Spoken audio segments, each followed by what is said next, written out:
अस्सलाम वालेकुम वरहमतुल्लाहि वबरकातुहू। कैसे हो दोस्तों? उम्मीद करता हूँ कि आप सब खैरियत से होंगे। अल्हम्दुलिल्लाह मैं भी खैरियत से हूँ और आज आपके सामने फिर से हाजिर हुआ हूँ इस्लामी तालीमात को लेकर के। और इस्लामी तालीमात में हमारा मौजू है हयातुस सहाबा, किताब नंबर 1 वॉल्यूम नंबर 1, जिसमें कि कुरान की कुछ आयतें हैं, कुछ सूरे हैं। जो सूरों के अंदर जो आयतें हैं उनके तर्जुमात मैं आपके सामने पेश कर रहा हूँ। उन तर्जुमात में अल्लाह ताला ने अपने नबी को जो है भेज करके हमें क्या पैगाम दिया है वो सब आपके सामने रख रहा हूँ। अल्लाह ताला मुझे और आपको फरमाए। हमारा सबक यानी सूरे आल इमरान में आयत नंबर 164 में यानी 146 नंबर आयत में अल्लाह ताला क्या कह रहे हैं वो मैं आपके सामने रख रहा हूँ। बेशक अल्लाह ने उतारी है तुम पर नसीहत, रसूल है जो पढ़ कर सुनाता है तुमको अल्लाह की आयतें। यानी हमने बेशक नसीहतें भी आपको अल्लाह नबी के ज़रिए से पहुँचाई है तुम तक, और वो जो है तुमको आयतें पढ़ कर सुनाता है, उसकी तफसीर आपके सामने रखता है कि अल्लाह का क्या कानून है, अल्लाह का क्या ज़ाब्ता है, अल्लाह कैसी कुदरत वाले हैं, अल्लाह के अख्तियार में क्या क्या चीज़ें हैं, अल्लाह क्या है, वो सारी बातें आपके सामने जो आपके यानी जो नबी उस वक्त के थे वो नबी आकर के उम्मत को बताते थे। यानी उसी के लिए अल्लाह कह रहे हैं कि वो सुनाता है पढ़ कर तुमको वो सारी आयतें, तुमको अल्लाह की आयतें खोल कर सुनाने वाली, यानी खोल कर बोले तो वाज़े करके, वजाहत के साथ में कि अल्लाह की इस आयत का मतलब क्या है, अल्लाह के इस हुक्म का मतलब क्या है, अल्लाह के इस हुक्म से क्या मुराद है, अल्लाह क्या चाह रहे हैं अपने इंसान से। तो अल्लाह ताला वही बात कह रहे हैं कि हमने खुल कर ये और बताया है, बतला दिया है, ताकि निकाले उन लोगों को जो कि यकीन लाए और किए भले काम। यानी हमने नबी के ज़रिए से जो कुरान की आयतों के ज़रिए से जो बात समझाई है, उस पे जिन लोगों ने बात को मान लिया है वो भले काम करने वाले बन गए, और जिन लोगों ने बात को नहीं माना वो खसारे में चले गए। तो अल्लाह कह रहे हैं हमने हर बात समझा दी है नबी के ज़रिए से। कुरान जो हमने उतारा है उसकी आयतों में जो जो बात हमने कही है वो सारी बातें वजाहत के साथ, तफसील के साथ में अपने नबी अपने रसूल के ज़रिए से हमने इंसानों तक पहुंचा दी है। अब उसमें जिन लोगों ने उनकी बात को मान लिया वो कामयाब हो गए। निकाले सुनाने वाली, ताकि निकाले उन लोगों को जो कि यकीन लाए और किए भले काम, यानी जिन्होंने बात को माना वो अच्छे काम करने लगे। अंधेरों से उजालों में, यानी बुराई से बच करके वो अच्छाई में चले, मतलब अच्छाई में उनकी वापसी हो गई है। कि इंसान बहुत गुनाह करता था, जब वो नबी की बात को उसने मान लिया तो वो गुनाहों से बच गया, उसने अपने आप को गुनाहों से बचा लिया। तो यानी वो एक रोशनी की तरफ, जन्नत वाले रास्ते की तरफ वो चल पड़ा।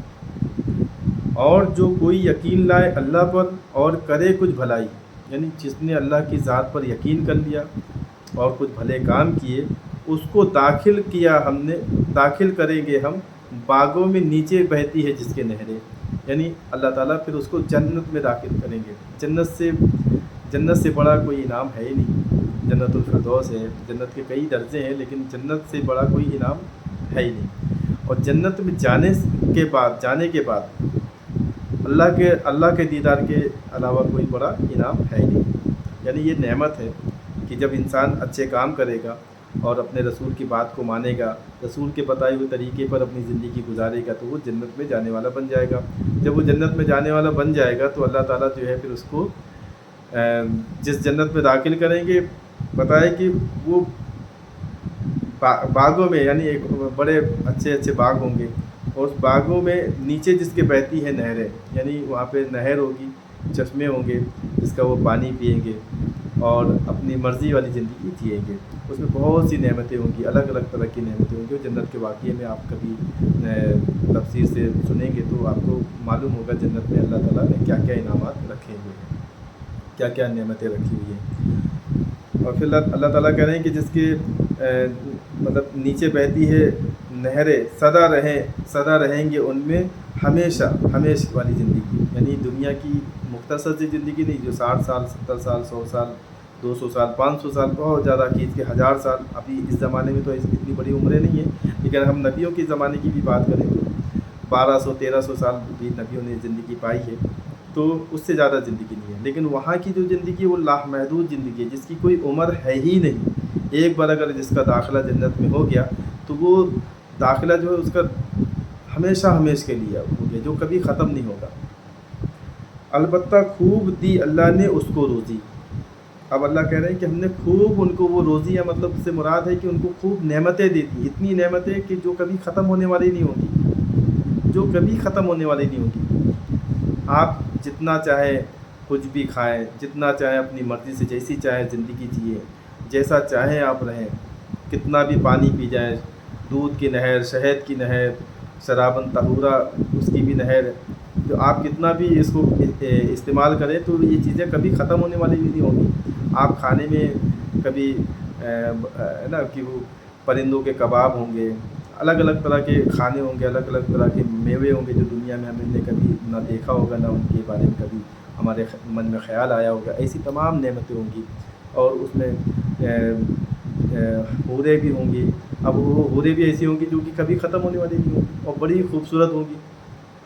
تو اس طریقے سے الگ الگ طرح کے جتنی بھی نعمتیں ہیں وہ اللہ تعالیٰ اس کے لیے کہہ رہے ہیں کہ ہم نے خوب دی اللہ روزی ان کو، یعنی روزی سے مراد یہی ہے کہ یہ اتنی نعمتیں ملے گی جو کہ کبھی ختم ہونے والی نہیں۔ دنیا میں جیسے حال ہے کہ آج ہمیں یہ چیز مل گئی ہے تو اس کا کوئی بھروسہ نہیں کر یہ باقی رہے گی، ہو سکتا ہے کہ آنے والے وقت میں یہ چیز ہم سے جدا ہو جائے، پھر کبھی ہمیں نصیب نہ ہو۔ تو یہ اللہ تعالیٰ نے اس کے بارے میں بتایا کہ ہم جب جنت میں چلے جاؤ گے تو جنت میں جو نعمتیں ہوں گی وہ تمہاری کبھی ختم ہونے والی نہیں ہوں گی۔ تو اللہ تعالیٰ ہم سب کو جنت میں جانے والا بنائے اور ساری انسانیت کو اللہ کے احکام کو، اللہ کی بات کو ماننے والا بنائے اور نبی کی بات کو تسلیم کرنے والا بنائے، نبی پاک صلی اللہ علیہ وسلم کے طریقے پر چلنے والا بنائے۔ اللہ تعالیٰ ساری انسانیت کو یہ بات سمجھا دے اور ساری انسانیت کو جو ہے یہ دین حق کو قبول کرنے کی توفیق عطا فرما دے اور دین اسلام کو سمجھنے کی توفیق عطا فرما دے۔ ساری انسانیت کے لیے اللہ خیر خواہی کا معاملہ فرما دے، ساری انسانیت کو یہ دین حق کو سمجھنے والا بنا دے اور دین کو قبول کرنے والا بنا دے۔ اور جتنے بھی عالم اسلام میں یعنی پوری دنیا میں جتنے بھی مسلمان ہیں اللہ تعالیٰ سب کو جنت میں جانے والا بنا دے، سب کو جنت کے راستے پر چلنے والا بنا دے۔ اللہ تعالیٰ مجھے بھی قبول فرمائے، آپ سبھی حضرات کو بھی قبول فرمائے اور ساری انسانیت کو بھی قبول فرمائے۔ میرے کہنے سننے میں، پڑھنے میں، بتانے میں، سمجھانے میں جو بھی کوتاہی غلطی ہوئی ہو الفاظوں کے ذریعے سے اللہ تعالیٰ اسے اپنے فضل سے، کرم سے معاف فرمائے۔ اللہ تعالیٰ مجھے اور آپ سبھی حضرات کو قبول فرمائے۔ السلام علیکم ورحمۃ اللہ وبرکاتہ۔ وآخر دعوانا الحمد للہ رب العالمین۔